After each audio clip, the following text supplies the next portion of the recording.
నమస్కారం. ఈనాటి మన ఆసక్తికరమైన విశ్లేషణకు స్వాగతం. ఈరోజు మనం రోజు చూసే కాని పెద్దగా పట్టించుకోని ఒక ముఖ్యమైన విషయాన్ని గురించి మాట్లాడుకోబోతున్నాం. రోడ్డు మీద పడి ఉండే కొన్ని సాధారణ వస్తువులు, వాటి ద్వారా బదిలీ అయ్యే ప్రతికూల శక్తులు, అలాగే ఎటువంటి ఖర్చు లేకుండా ఇంటి దగ్గరే వాటిని చాలా సులభంగా ఎలా తటస్థీకరించుకోవచ్చో మనం ఇక్కడ తెలుసుకుందాం. ఇది నిజంగా మనందరికీ ఉపయోగపడే అద్భుతమైన సమాచారం. ఇక దారిలో నడుస్తున్నప్పుడు రోడ్డు మీద పడి ఉన్న ఏవో వింత వస్తువుల మీద పొరపాటున కాలు వేయటం ఎప్పుడైనా జరిగిందా? ఆ తర్వాత అకస్మాత్తుగా ఏదో తెలియని చికాకులు, ఫినాన్షియల్ ప్రాబ్లమ్స్ లేదా కుటుంబంలో కలహాలు మొదలైనట్లనిపించిందా? చాలామందికి ఇలాంటి అనుభవాలు ఉంటూనే ఉంటాయి. కాని దీని వెనుకున్న అసలు కారణమేమిటో చాలాసార్లు మనం గ్రహించలేము. సరే, మరి ఆలస్యం చేయకుండా అసలు విషయాల్లోకి వెళ్ళిపోదాం. ఈరోజు మనం ప్రధానంగా 5 విషయాలు తెలుసుకోబోతున్నాం. 1. దాగి ఉన్న ప్రతికూల శక్తులు. 2. దిష్టి వస్తువులు. 3. బూడిద లవంగాలు. 4. ఎముకలు, ముళ్ళు. మరియు 5. ఉచిత పరిహారాలు. మొదటి అంశం, ఈ దాగి ఉన్న ప్రతికూల శక్తులు అంటే నెగటివ్ ఎనర్జీస్ మనపై ఎలా అదృశ్య ప్రభావం చూపుతాయో చూద్దాం. చూడండి, మనం రోడ్డు మీద పారేసిన వస్తువులను పొరపాటున తొక్కినప్పుడు వాటిలో ఉన్న ప్రతికూల శక్తి మనకు బదిలీ అవుతుంది. వినడానికి కొంచెం విచిత్రంగా అనిపించినా ఇది నిజం. జనం ఏవేవో సమస్యలొస్తున్నాయని వేలు, లక్షలు ఖర్చుపెట్టి యంత్రాలు, రత్నాలు లాంటివి కొంటుంటారు కదా. కాని అసలు సమస్య ఇలాంటి చిన్న చిన్న రోజువారీ పొరపాట్ల వల్లే మొదలవుతుందని మన మూల గ్రంథాలు స్పష్టం చేస్తున్నాయి. ఇక్కడొక ఆసక్తికరమైన విషయమేమిటంటే, గాలికి కొట్టుకొచ్చినవి, సహజంగా రాలినవి వేరు. ఉద్దేశపూర్వకంగా తాంత్రిక ప్రయోగాల ద్వారా ఇతరులకు నెగటివ్ ఎనర్జీని పంపడానికి పారేసేవి వేరు. అయితే వీటిలో దేనిని తొక్కిలా సరే ఆ ప్రతికూల శక్తి తప్పకుండా బదిలీ అవుతుందన్నది మనం గ్రహించాలి. ఇక మనం రెండవ అంశానికి వస్తే, అదే మనం రోజువారీ ఎదుర్కొనే దిష్టి వస్తువులు, వాటి వల్ల వచ్చే ప్రమాదాలు. మనం బయటికి వెళ్ళినప్పుడు రోడ్డు మీద పాత బట్టలు, అలాగే షాపుల వాళ్లు దిష్టి తీసి పారేసిన నిమ్మకాయలు, పచ్చిమిర్చి లాంటివి గమనిస్తూనే ఉంటాం.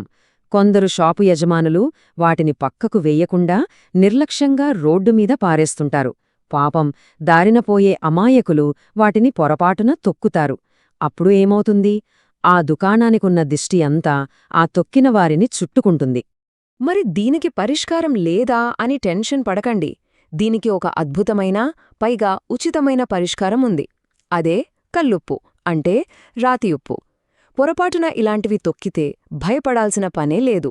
ఇంటికి రాగానే స్నానం చేసే నీళ్లలో కొద్దిగా కల్లుప్పు వేసుకుని స్నానం చేయండి చాలు.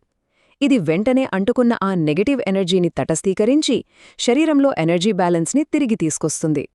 ఇప్పుడు మూడవ అంశం గురించి మాట్లాడుకుందాం. ఇవి కొంచెం సీరియస్. అదే బూడిద, లవంగాలు లాంటి ఆధ్యాత్మిక అవశేషాల గురించి. కొన్నిసార్లు ఇళ్లల్లో హోమాలు చేశాక ఆ బూడిదను రోడ్డు పక్కనో, చెట్ల మొదట్లోనో పారేస్తుంటారు. నెగటివ్ ఎనర్జీస్ని పారద్రోలడానికి చేసిన కొన్ని ప్రత్యేక హోమభస్మాలలో తీవ్రమైన ప్రతికూల శక్తి నిండి ఉంటుంది. వాటిని పొరపాటున తొక్కితే తక్షణమే అనారోగ్య సమస్యలు వస్తాయి. నిజానికే ఆ బూడిదను హోమం చేసిన పండితులు మాత్రమే తొలగించాలి. ఒకవేళ ఎవరైనా తొక్కితే ప్రతిరోజూ కల్లుప్పు వేసిన నీటితో స్నానం చేయక తప్పదు. అలాగే ఇంకో విషయం, వశీకరణ, తాంత్రిక ప్రయోగాలకు లవంగాలు, తమలపాకులను విరివిగా వాడుతుంటారు.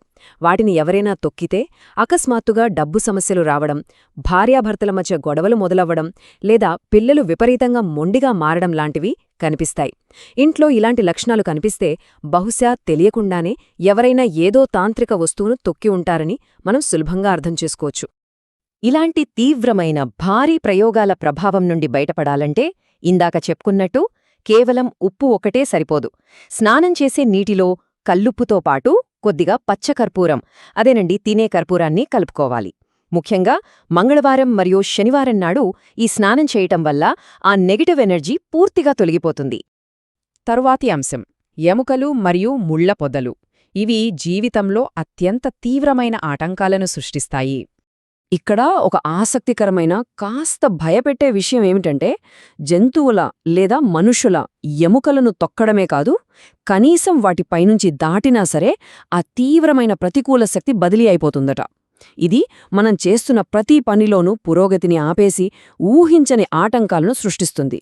కాబట్టి రోడ్డు మీద ఎముకలు కనిపిస్తే కాస్త పక్క నుండి వెళ్ళాలి కాని వాటి పైనుండి అస్సలు దాటకూడదు. మరి ఒకవేళ తెలియక దాటితే? దానికి ఒక అద్భుతమైన ఆదివారం పరిహారం సూచించబడింది. ప్రతి ఆదివారం స్నానం చేసే నీటిలో చిటికెడు పసుపు, కల్లుప్పు మరియు పచ్చకర్పూరం ఈ మూడింటినీ కలుపుకోవాలి. చూసారా, మన వంటగదిలో ఉండే ఈ ప్రాథమిక పదార్థాలే ఎంతటి శక్తివంతమైన రక్షణా కవచాలుగా పనిచేస్తాయో కదా. ఇక ముళ్లపొదల విషయానికి వస్తే వీటిని ఉద్దేశపూర్వకంగా ప్రయోగాల కోసమే రోడ్డుపై వేస్తూ ఉంటారు. వాటిని దాటినప్పుడు ఖచ్చితంగా ఒక క్రమాన్ని పాటించాలి. ముందుగా కల్లుప్పుతో స్నానం చేసి దగ్గరలోని ఆంజనేయస్వామి గుడికి వెళ్లి 21 ప్రదక్షిణలు చెయ్యాలి. ఆ తర్వాత పూజారిగారిని అడిగి స్వామివారి ఎడమచేతిమీద ఉన్న సింధూరాన్ని బొట్టుగా పెట్టుకోవాలి. దీంతో ఆటంకాలన్నీ ఇట్టే తొలగిపోతాయి. ఇక చివరి విభాగానికి వచ్చేద్దాం. ఉచిత పరిహారాలు. అవును, ఆ శక్తి మన చేతుల్లోనే ఉంది. ఇప్పుడు మనం మాట్లాడుకున్న విషయాలన్నింటినీ ఒకసారి సులభంగా గుర్తుంచుకోవడానికి వీలుగా సమరైజ్ చేసుకుందాం. ఏ వస్తువును తొక్కితే ఎలాంటి సమస్యొస్తుంది, దానికి ఏ నిర్దిష్టమైన రోజున పరిహారం చేయాలి, అలాగే స్నానానికి ఏ ఏ పదార్థాలు వాడాలి అనేది ఇక్కడ చాలా స్పష్టంగా సమగ్రపరచబడింది. ఇది మనకొక చక్కటి గైడ్లాగా ఉపయోగపడుతుంది. ఇంతకీ ఈ పరిహారాల కోసం ఎంత ఖర్చవుతుందో తెలుసా? అక్షరాలా 0 రూపాయలు.